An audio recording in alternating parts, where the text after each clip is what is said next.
Hi guys, sorry I had to cut right there because my mom was calling, so I had to answer the call before I had to do my next book review. So yeah, so since my mom was done calling me, now I'll do the video. So the next book review I'm planning to do right now is Night of the Giant Everything. I finished this book last night, and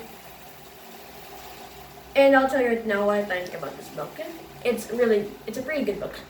It's not the best Hollow Horrors book, to be honest. I prefer stuff like The Five Masks of Dr. Scream or Why I Quit Zombie School better than this one. But this is actually a pretty good book. I think, unpopular opinion, better than Claws. So this book is centered on a kid named Steven. Before I had to go through everything, there's this portion in the book, the very opening, called Welcome to the Hollow Horrors.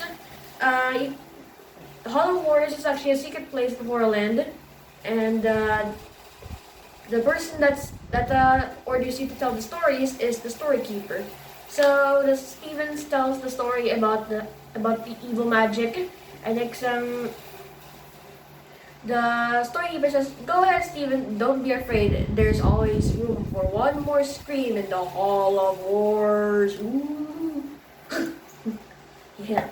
Anyways, yeah, Steven's a big fan of magic. He loves like pranking his two friends of his, Courtney and Ava.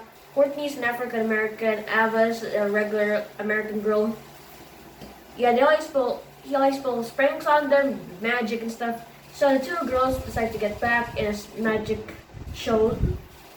So the girls crank on him, and next after that after believing he's poisoned, he goes home, and next he shrinks like this size, yeah, enough for an earthworm to attack him.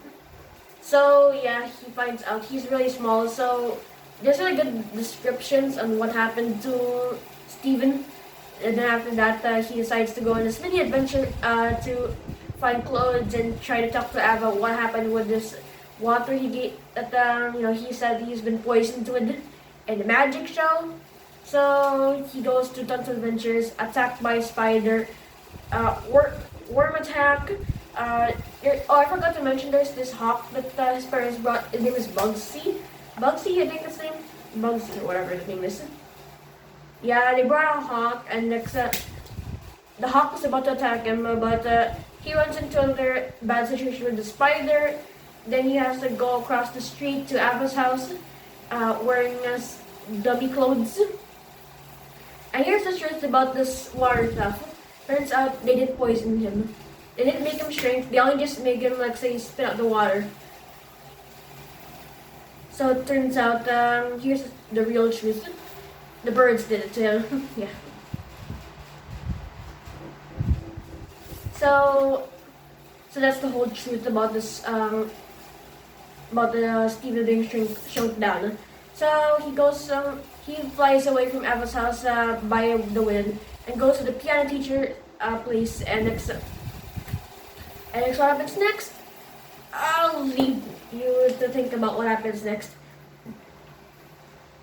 Oh, at the back of the book, there's also right here, welcome back to the Hall of Horrors. It's taking place right after Steven tells the story. And the next part of the story is there's a girl coming in, and her name is Monica with a Halloween mask, leaving the next room for the Five Masks of Dr. Scream. Yeah. This book to me is. It's kind of like Kanye Shunt the Kids a little bit. Yeah, no one talks about the fact it's like Kanye Shunt the Kids. I mean, I wonder if any of you guys seen the movie. If you're wondering what the movie's about, basically the kid's dad is a scientist, and they accidentally got shrunk, so they had to go around the whole backyard to try and find a way for their parents to turn them back to normal. Yeah, even the neighbor kids turned into small stuff too. Yeah, they had to encounter an ant, and they also had to go through the mud. Yeah, that was actually a pretty good movie. I think you need to watch that. Advice, the third one's probably the worst, so I recommend you watching part 1 first, of course. That's why I think of Night of the Giant Everything. Kind of like Honey Shop the Kids, but I think it's better. Yeah, I think it's better. So yeah, I give this book like around 8.1 out of 10. This is a pretty decent book. I recommend it. Not one of the best books ever, but I do think it's around like a B, around the B part. Yeah. B means it's kind of good. B minus is kind of close to being okay. So I think I give this book like around the B. Yeah. So that's all I think of Nine Gem Everything. What do you think about this book, guys? Put your thoughts in the comments down below. The next book review I'm gonna do is The Werewolf in the Living Room. Yes, Series 2000 again, right after Friday Camp. Anyways, thanks for watching. See you guys. Bye.